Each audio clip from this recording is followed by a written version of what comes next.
कळा कुसरी काहीच नेने बोलतो वचने अतिभाविका एका जनार्दनी तुमचा दास त्याची आस पुरवावी तुमचा अनुग्रह लादलो पावन झालो किंवा पवन झालो चराचरी ऐसे नमन करोनी सकाळा हरिकथा बोले बुबडिया बोला अज्ञान मनोनी आपल्या बाळा चालवी सकाळा नामा म्हणे विठ्ठल विठ्ठल टाळी वाजवा सर्वांनी विठ्ठला विठ्ठला विठ्ठला विठ्ठला विठ्ठला।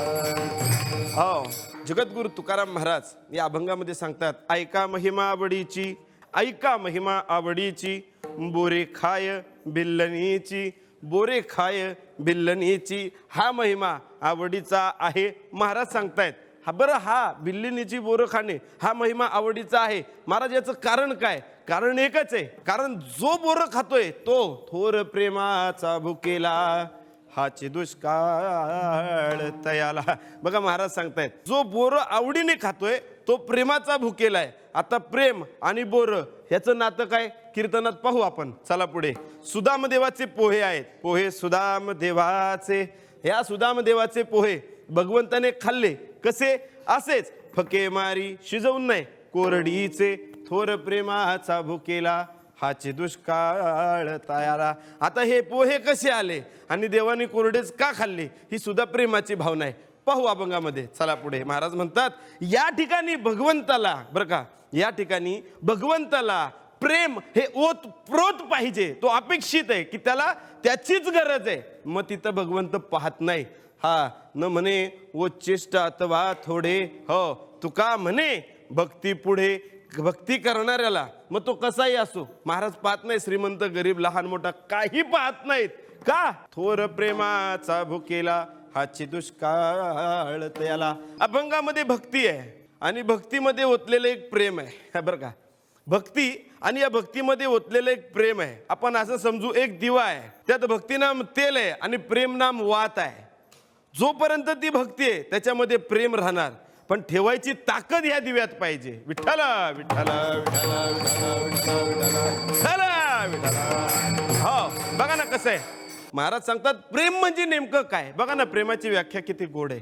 जे भगवंताला अपेक्षित आहे ना त्याला प्रेम बोलतात। अजून सांगू, जे आपल्या आई वडिलांना अपेक्षित आहे ना त्याला प्रेम बोलतात। आईचं मुलावरती असलेलं प्रेम हे लिहू शकत नाही आणि मुलाचं आईवरती असणारं प्रेम हे कोणी दाखवू सुद्धा शकत नाही। एका ठिकाणी संत सांगतात, आपले जगद्गुरु तुकाराम महाराज सांगतात की महाराज, लेकराच्या मनात काय आहे हे शोधण्यासाठी कुठलं यंत्र शोधण्याची गरज नाही। कसं बघा ना, एक नातं प्रेमाचं आहे म्हणजे आईचं मुलाचं, आणि दुसरंही नातं प्रेमाचं आहे म्हणजे मुलीचं आणि वडिलांचं। मी सांगतो बारकाईने ऐका थोडं।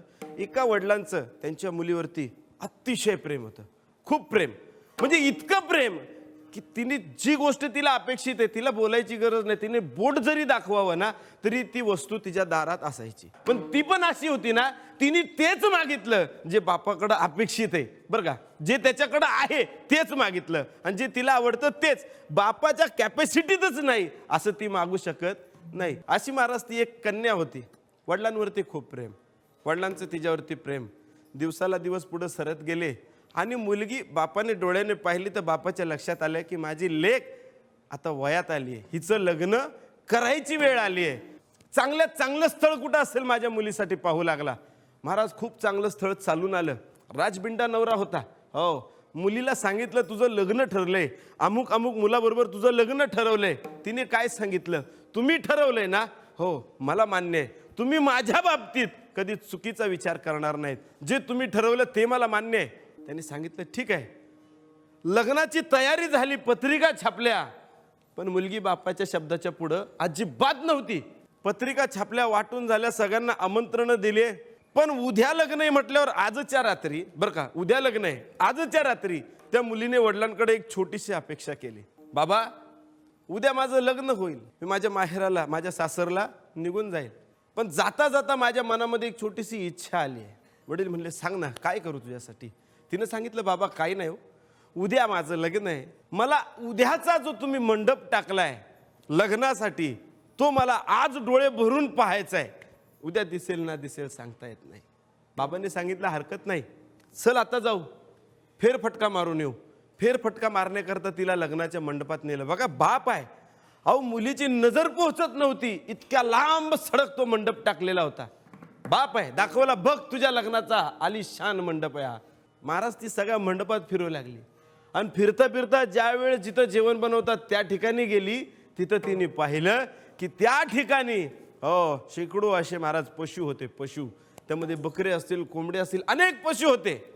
तिने तिथून आल्यानंतर वडिलांना एक प्रश्न केला, बाबा अहो उद्या माझं या ठिकाणी लग्न आहे, हो मग हे पशु कशा करतायत? त्यांनी एकच सांगितलं, अगं एवढ्या मोठ्या राजाची तू लेख, इतक्या मोठ्या राजबिंडा मुलाला दिलीये, अख्खं गाव जेवल तर मिष्टान्नच खाईल. बघा मिष्टान्न कशाला बोलतात, याकरता ते पशु आणलेत. उद्या त्यांचा बळी जाईल आणि त्यांच्याकडनं जे होईल ते सगळ्या गावाला जेवण म्हणून दिलं जाईल.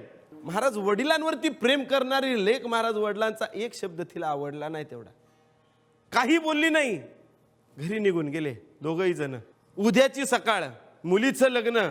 बाप सकाळी लवकर उठला तसा म्हणला, चला आता एकदा मुलीला डोळे भरून पाहूया, आज नांदायला निघून जाईल माझी लेक.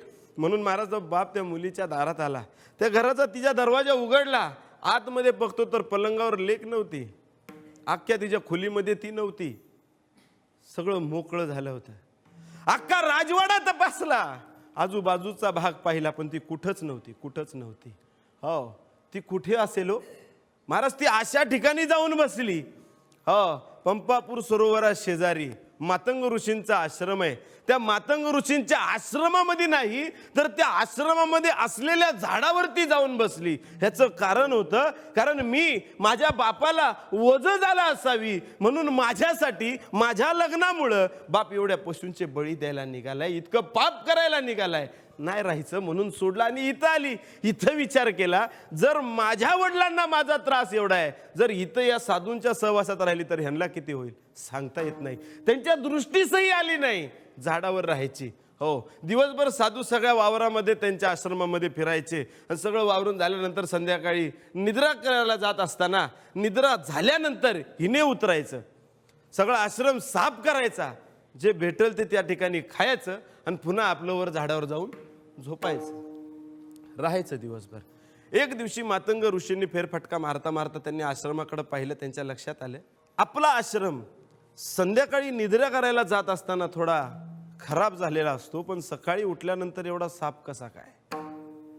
त्यांनी पूर्ण शिष्यमंडळींना बोलावून घेतलं आणि विचारलं की हे चांगलं कार्य कोण करतंय आपल्यापैकी? आता ते शिष्यमंडळी होती बरं का. म्हणून त्यांनी सगळ्यांनी सांगितलं की आम्ही तर नाही बा, कोणालाही बोट करावं, आम्ही तर नाही बा. आणि ज्या वेळेस मातंग ऋषींना कळालं की आपल्या आश्रमातला एकही शिष्य किंवा एकही ऋषी हे काम करत नाही, तर हे करतंय कोण हे पाहण्याकरता एकदा त्यांनी महाराज परीक्षा घेतली. थांबले ते, कळू दिलं नाही, आणि आपली ती लेक झाडावरनं उतरायची, आश्रम साफ करायची. मातंग ऋषी समोर उभे राहिले, कोण आहेस तू आणि हे काम का करते? घडलेली सगळी कथानक ऋषींना सांगितली. महाराज ऋषींना इतका आनंद झाला की त्या मातंग ऋषींनी तिला एक आशीर्वाद दिला, एक वरदान दिलं, तुझी इच्छा काय? ती बोलती, मला अशा व्यक्तीला भेटायचंय ना ज्याच्यावर फक्त माझं प्रेम आहे आणि तो फक्त माझाच आहे. कोणाचा आहे? तो फक्त माझाच आहे आणि माझं त्याच्यावर खूप प्रेम आहे. मातंग ऋषी म्हणले, असा कोण आहे? म्हणले, असा एकच आहे, तो म्हणजे माझा देव प्रभू रामचंद्र. त्याला भेटण्याची इच्छा आहे. आशीर्वाद दिला महाराज, हो, की तुला प्रभू रामचंद्राची एक ना एक दिवस भेट झाल्याशिवाय राहणार नाही. आणि महाराज ती शबरी बघा, लग्नाच्या वयात पळून आलेली शबरी महाराज 70-80 वर्षाची म्हातारी झाली. फक्त ऋषींनी दिलेला शब्द आहे की एक ना एक दिवस तुझे प्रभू रामचंद्र तुला येऊन भेटणार, तुला ह्या झोपडीमध्ये आशीर्वाद देण्याकरता येणार. या शब्दावरती विश्वास ठेवला आणि इतके वर्ष फक्त वाट पाहत राहिली होती. कोणाची? हो, प्रभू रामचंद्रांची. हो, आपलं कसं आहे माहिती आहे का महाराज? ती शबरी आहे हो, जीव लावला तिने, प्रेम केलं भगवंतावरती, वाट पाहिली तिने इतके वर्ष. महाराज ज्या दिवशी बरं का, ज्या दिवशी प्रभू रामचंद्रांचे पाय त्या झोपडीला लागले, ते देवाचे पाय शबरीच्या डोळ्यामध्ये बसत नव्हते. ती जवळ गेली, प्रभू रामचंद्रांच्या पायावरती आपलं डोकं ठेवलं आणि काय केलं माहितीये का? ज्या शबरीने हे डोकं त्या पायावरती ठेवलं ना, ते पाय तिने स्वतःच्या डोळ्याच्या आसुवांनी संपूर्ण धुवून काढले. पायाचा अभिषेक ह्या डोळ्याच्या नयनातल्या अश्रूंनी केला. याला म्हणायचा अभिषेक. भीमानी चंद्रभागा